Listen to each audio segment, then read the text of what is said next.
हमारी पार्टी के लिए ये जगह बेगानी नहीं है। हमारी पार्टी पैदा ही यहां से हुई थी, जंतर मंतर से। तो जैसा कि हमारे पार्टी के नेशनल कन्वीनर और क्रांतिकारी नेता श्री अरविंद केजरीवाल साहब ने कहा कि यह दिन भी देखना था कि मुख्यमंत्री बनने के बाद भी यहां आना पड़ रहा है। हमें अपने अपने सेक्रेटरिएट में होना चाहिए था, हमें अपने अपने ऑफिसेज में होना चाहिए था। पॉलिसीज, बजट के दिन चल रहे हैं, बजट बना रहे होते हम लोग। अब कहां इनसे अपने हक मांगने के लिए हमें जंतर मंतर पे आना पड़ रहा है। देश को बचाने के लिए हम सबका एक रहना बहुत जरूरी है। पंजाब एग्रेरियन स्टेट है, food bowl of India. Punjab में हम 182 lakh ton, 182 lakh metric ton हर साल चावल पैदा करके देश को देते हैं। और हमारा आरडीएफ का पैसा, रूरल डेवलपमेंट फंड, जिसका सीधा संबंध मंडियों और मंडियों को जाती हुई सड़कों से है, 5500 करोड़ रोक रखा है। हम सुप्रीम कोर्ट में घूम रहे हैं। हमारे गवर्नर साहब हमारे सेशन को इलीगल कह देते हैं कि जो सेशन चल रहा है इलीगल है। हमको सेशन बीच में बंद करके माननीय श्री चंद्रचूड़ जी के पास जाना पड़ता है। फिर पहली पेशी में वहां मान जाते हैं, हाँ जी लीगल है, जो कहोगे। भाई पहले ही मान जाते, हमारा काम क्यों रोक रहे हो आप लोग? मतलब पंजाब में बीजेपी इज नो वेयर। 117 में से 92 हमारे एमएलए हैं, बीजेपी के 2 हैं। चाहे तो स्कूटर पर बैठकर भी विधानसभा आ सकते हैं वो, लेकिन यहां वो अपोजिशन में नहीं है। वहां गवर्नर अपोजिशन होता है, वो हर रोज कोई ना कोई चिट्ठी निकालता है। मैंने कभी नहीं देखा कि गुजरात के गवर्नर ने किसी मुख्यमंत्री को चिट्ठी लिखी हो, उत्तर प्रदेश के गवर्नर ने कोई चिट्ठी लिखी हो, नहीं। तमिलनाडु का गवर्नर लिखता है, केरला का। और जब हमारे पक्ष में फैसला आया माननीय उच्च न्यायालय का कि गवर्नर जो है वो सिलेक्टेड है, इलेक्टेड राज करेंगे डेमोक्रेसी में, आप रोक नहीं सकते, डिक्टेट नहीं कर सकते। आप जो है किसी बिल पर बैठ नहीं सकते, जा तो वापस गवर्नमेंट को भेजो, या राष्ट्रपति को भेजो, या साइन करो। यही चीज लेके केरला की सरकार वहां गई सुप्रीम कोर्ट में। सुप्रीम कोर्ट ने क्या कहा कि हमने परसों, जब इनके वकील को कहा कि परसों हमने पंजाब का एक फैसला दिया था, वो पढ़ के मेरे पास अगले हफ्ते आ जाना। अगले हफ्ते उनका पढ़ लिया, यही फैसला केरला में लागू होगा। हमें सुप्रीम कोर्ट में बात में सुप्रीम कोर्ट में जाना पड़ रहा है। अभी आपने देखा होगा डेमोक्रेसी का हाल चंडीगढ़ में। 36 पार्षद हैं, उसमें इंडिया अलायंस के 20 हैं, इनके 16 हैं, including member parliament of Chandigarh. तो इनके 16 के 16 ठीक उन्होंने वोट डाला, लेकिन हमारे 20 में से 8 को इनवैलिड वोट कर दिया कि इनका वोट गलत डाला हुआ है, इनको वोट नहीं डालना आता, इन्होंने मोहर अच्छे से नहीं लगाई।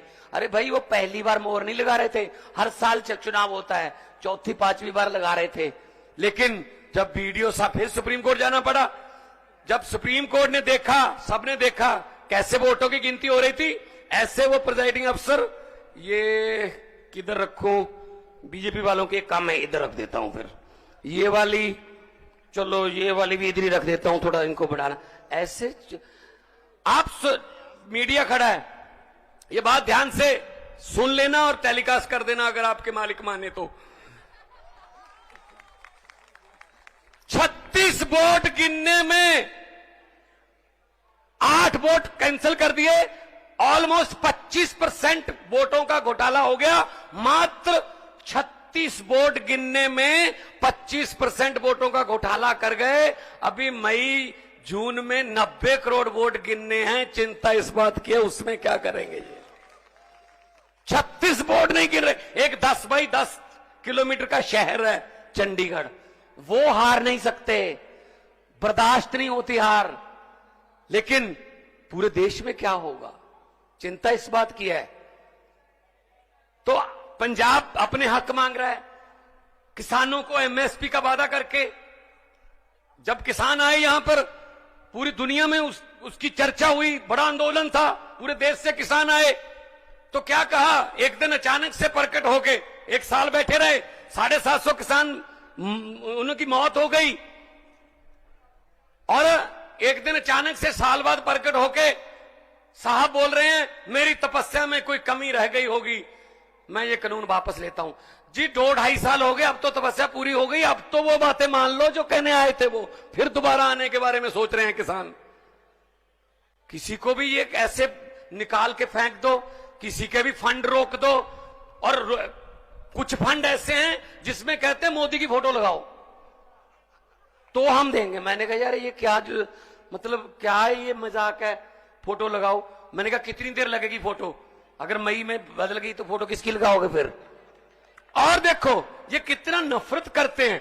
पंजाब कुर्बानियों का स्टेट है, 90% कुर्बानियां देश की आजादी के लिए पंजाबियों की हैं। आज भी हमारा कोई गांव नहीं होगा पंजाब का, 13,500 गांव हैं, एक भी गांव नहीं होगा जहां किसी न किसी शहीद का बुत ना लगा हो, कोई उसकी याद में गेट ना बना हो, चाहे वो कारगिल की लड़ाई का हो, चाहे आजादी की लड़ाई का, चाहे 65 का, चाहे 71 का, चाहे 62 का, कोई ना कोई शहीद है। और हर तीसरे गांव में कोई ना कोई गुरु चरण, उनके चरण शो प्राप्त धरती है। और पंजाबी वतन प्रस्त हैं, देश के लिए लड़े, और ये क्या कर रहे हैं, सिला क्या दे रहे हैं। हमने 3 झांकियां 26 जनवरी की परेड के लिए दी। एक में भगत सिंह, देश की कुर्बानी, पंजाब की कुर्बानियों का इतिहास, उसका टाइटल था। भगत सिंह, राजगुरु सुखदेव, करतार सिंह सराभा, महाराजा रणजीत सिंह, जलियांवाले बाग का जो कांड हुआ सब था उसमें। दूसरे में माई भागो, first lady Sikh warrior, first my भागो जो लड़ी, बहुत दलेरी से लड़ी। और तीसरा था पंजाब का कल्चर, हमारा जो लंगर की प्रथा, हमारा जो फुलकारियां, हमारा गिद्दा भंगड़ा, तीनों रिजेक्ट कर दी भाई साहब। पंजाब की झांकी नहीं थी 26 जनवरी में। क्या पंजाब आजादी के जश्न 15 अगस्त 26 जनवरी पंजाब के बिना मना लोगे? ये कौन होते हैं भगत सिंह को रिजेक्ट करने वाले? ये कौन होते हैं करतार सिंह सराभा को, लाला लाजपत राय को रिजेक्ट करने वाले? देश के मालिक बन के बैठ गए। देश इनके बाप की जगीर है क्या? हमारे पुरखों ने, हमारे बुजुर्गों ने लड़ाई लड़ी, हमको देश लेके दिया, और ये बैठ गए प्रधानमंत्री की कुर्सी पर बैठ गए। वहां जो भी मुंह में आता है बोल देते हैं। कल तो बड़ी राज्यसभा में फेडरल स्ट्रक्चर की बातें हो रही थी कि मैं जब मुख्यमंत्री होता था मुझे यूपीए तंग करती थी, अब क्या हमें सम्मानित कर रहे हो तुम लोग? अब भी तो तंग ही कर रहे हो। मैंने तो पार्लियामेंट में बोल दिया था, क्योंकि कविता एक ऐसी चीज है, जहां ना पहुंचे रवि वहां पहुंचे कवि। एक तरफ आधे घंटे का भाषण, एक तरफ 3-4 लाइनें बस।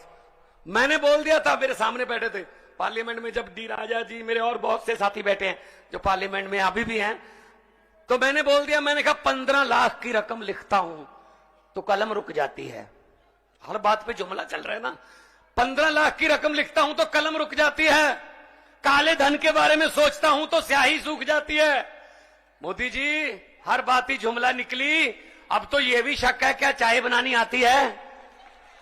शायद वो भी ना आती हो, वो भी जुमला ही होगा। हर बात पे जुमला। कुछ तो सच बोल दो इस देश के लिए, कुछ तो सच बोल दो देश के लिए। तेल बेच दिया, रेल बेच दिया, भेल बेच दिया, एयरपोर्ट बेच दिए। जैसा कि कहा जा रहा था कि केरला में हम कहते हैं इंटरनेशनल एयरपोर्ट कर दो, नहीं कर रहे, ऐसे में हमारे साथ कर रहे हैं। मोहाली और अमृतसर को इंटरनेशनल कर दो, पूरी दुनिया में पंजाबी बसते हैं, हमें दिल्ली का सफर आना जाना जो है कम हो जाएगा, नहीं करते। अपने बंदों को दे रखे हैं सारा कुछ। लेकिन हम यहां, जैसा कि अरविंद केजरीवाल साहब कह रहे थे, हम भीख मांगने नहीं आए, हम अपना हक मांगने आए हैं। हमारा जीएसटी का पैसा, हमारा एनएचएम का पैसा, हमारा आरडीएफ का पैसा और स्कीमों का पैसा रोक रखा है। ऐसे ऐसे आप दरियाओं को रोक नहीं सकते। दरिया अपना रास्ता खुद बनाते हैं, दरिया अपना रास्ता खुद बनाते हैं। जब मैंने कहा कि कोई बात नहीं, आप झांकी पंजाब की मत दिखाओ, मैंने 10 सेट बना लिए उसके, पूरे पंजाब में दिखाऊंगा मैंने कहा, और लोगों से पूछूंगा ये रिएक्ट होने वाली हैं? कौन है ये रिएक्ट करने वाले? कोई दफ्तर में बैठे बाबू, उनको क्या पता भगत सिंह की कुर्बानियां क्या थी? भगत सिंह ने लिखा था कि इश्क करना सबका पैदाइशी हक है, इश्क करना सबका पैदाइशी हक है, क्यों ना इस बार वतन की सरजमी को महबूब बना लिया जाए। वो कुर्बानियां करने वाले लोगों को ये रिजेक्ट कर रहे हैं, कौन होते हैं ये?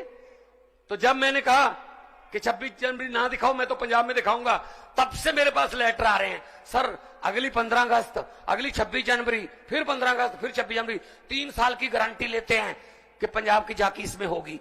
मैंने कहा 3 साल की गारंटी तो लेते हो, अपने आप की गारंटी लेते हो क्या? तुम होगे 15 अगस्त तक? क्या पता कौन डिसीजन लेगा, जैसा कि अरविंद जी ने कहा कौन इधर होगा कौन इधर होगा, ये तो जनता डिसाइड करती है, पब्लिक है, सब जानती है।